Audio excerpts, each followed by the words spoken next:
दिनैनि समावहाय गाबोन जे सेकेन्ड फेज हिसाबै क'क्राझार आरो चिरां बे मोननै डिस्ट्रिक्टआवहाय बिटिसिनि बिसायख'थिया जानो थांगासिनो दङ।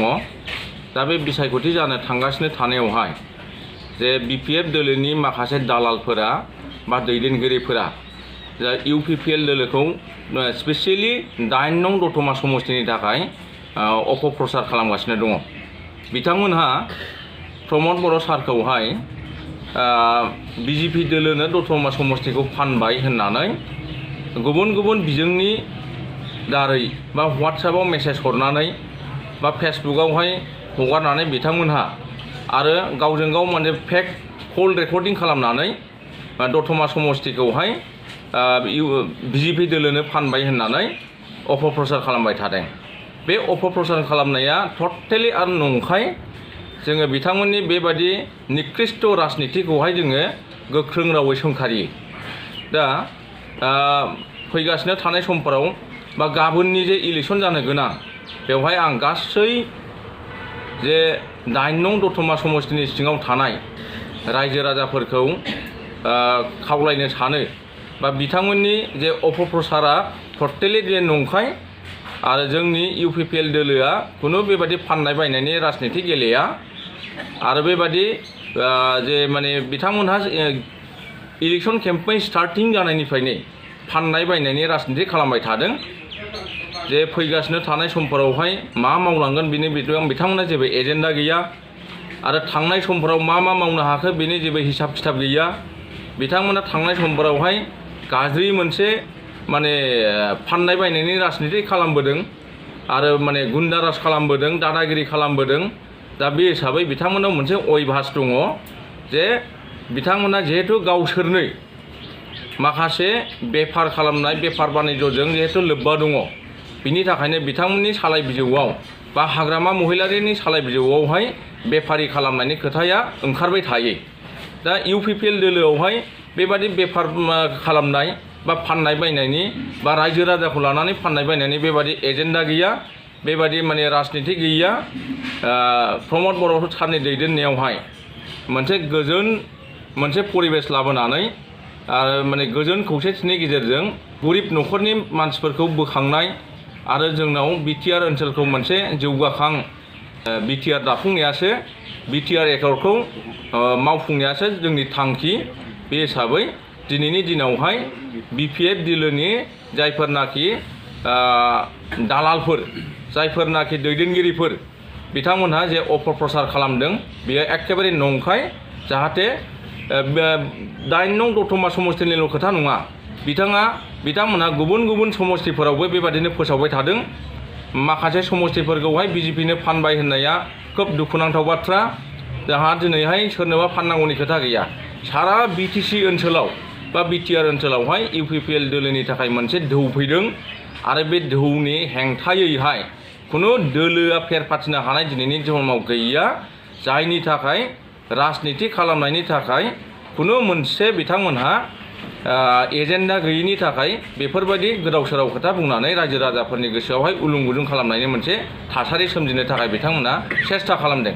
नाथाय बे जों सानो जोंहा मोनसे जों जेरैबायदि खामानि मावदों, जेरैबायदि माने रायजो राजाफ्रा जोंजों जे रेसपन्स होदों, जे मोनसे ढौ फैदों, बेखौ नायोब्ला बिथांमोननि बे अपप्रचार खालामनाया फेलें जागोन।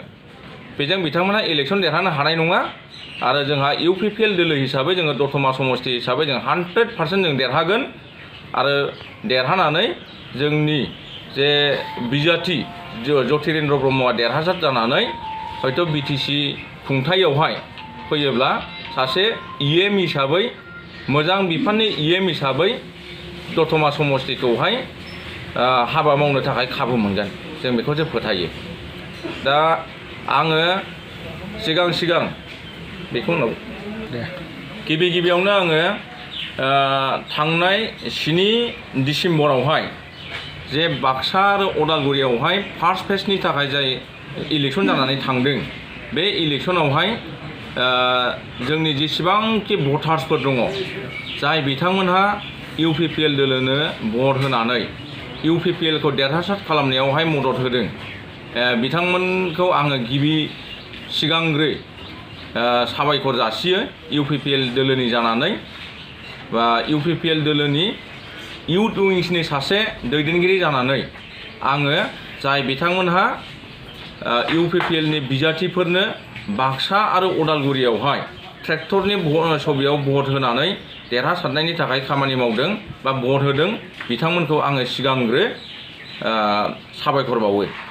दा जोंनिसिम जे मेसेज फैदों बेखौ जोङो मिथिनो मोननाय मथेब्ला माने बाक्सा आरो उदालगुरियावहाय मोननै डिस्ट्रिक्टआव जोङो 12थानिफ्राय जोङो 16थासिम देरहानाया जोंहा रोखा जानानै दङ। बिनि थाखायनो UPPL दोलोआ हारसिङैनो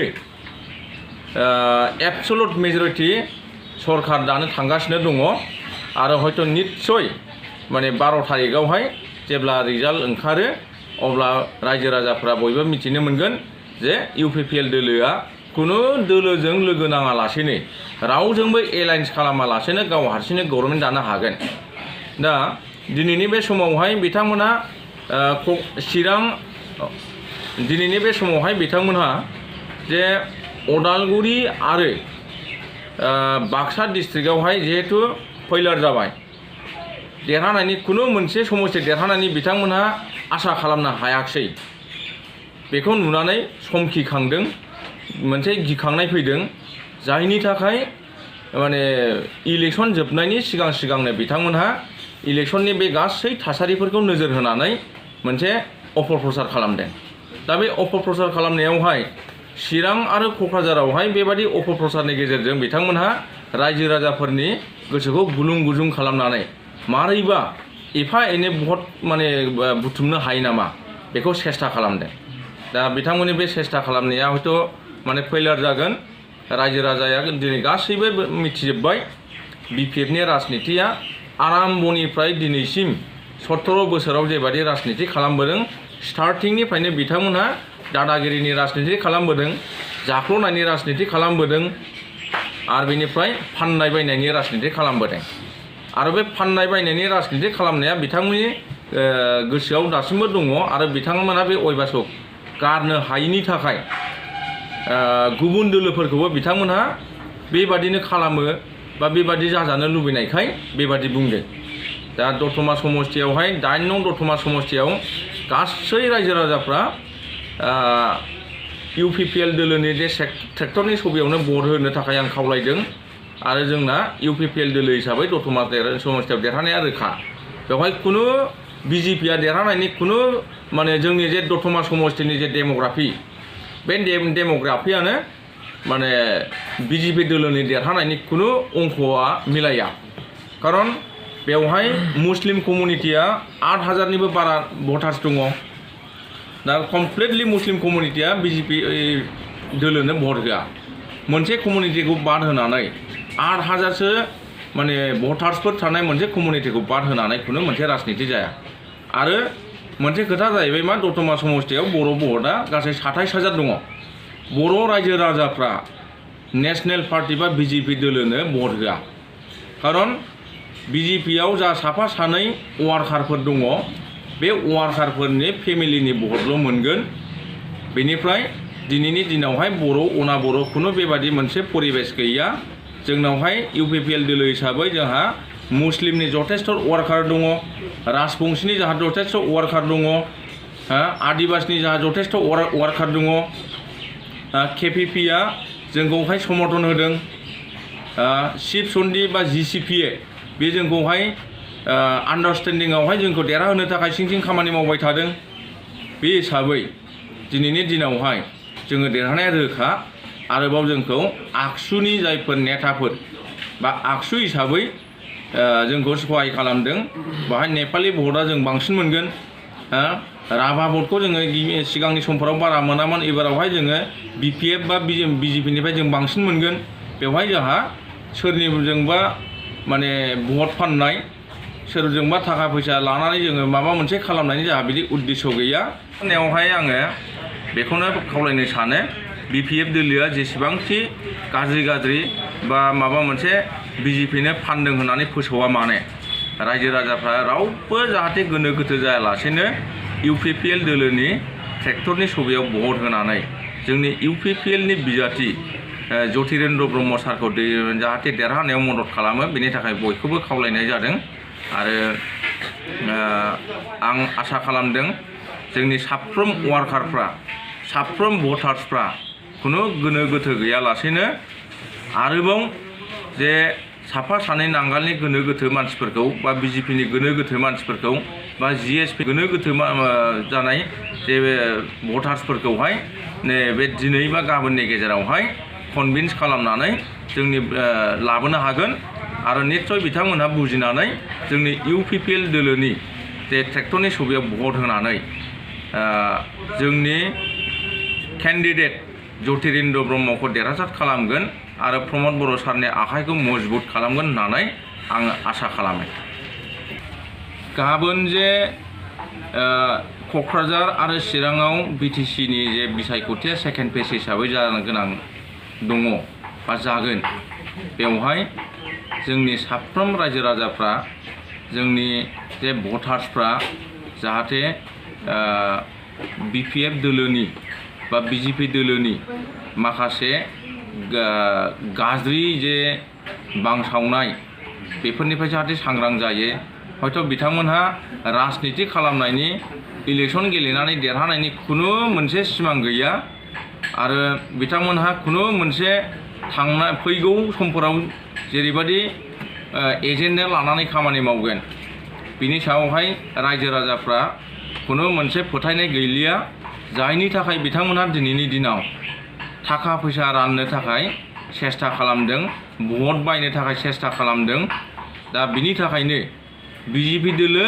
आरो BPF दोलोनि जे थाखा फैसा राननो नागिरनाय जे राजनिति बे थाखा फैसाजों बायनो नागिरनाय जे पलिसि हयथ' बे दिनै हरनि गेजेराव बिथांमोनहा गोबां जायगायाव थाखा राननो थाखाय सेस्था खालामगोन दा जोंनि जे मुल्यबान भटखौ जाहाथे साफ्रोम जोंनि भटार्सफ्रा मानगोनां रायजो राजाफ्रा माने थाखानि बेसेनावहाय भट होआलासेनो जे जोंनि भबिष्यत माने सेंग्रा सिख्लाफ्रा भबिष्यत जोंनि लाइमोनफोरनि भबिष्यतनि थाखाय मोजां मोनसे भबिष्यतनि थाखाय जाहाथे ट्रेक्टरनि सुबिदायाव भट होनानै मोनसे जाख्ल'नाय गैयै मोनसे माने मोजां सरकार दानो थाखाय हेफाजाब होयो आरो नांगाल आरो BJP-नि फैसा राननायनिफ्राय जाहाथे जोङो भट फाननाय बायनायनिफ्राय जाहाथे जोङो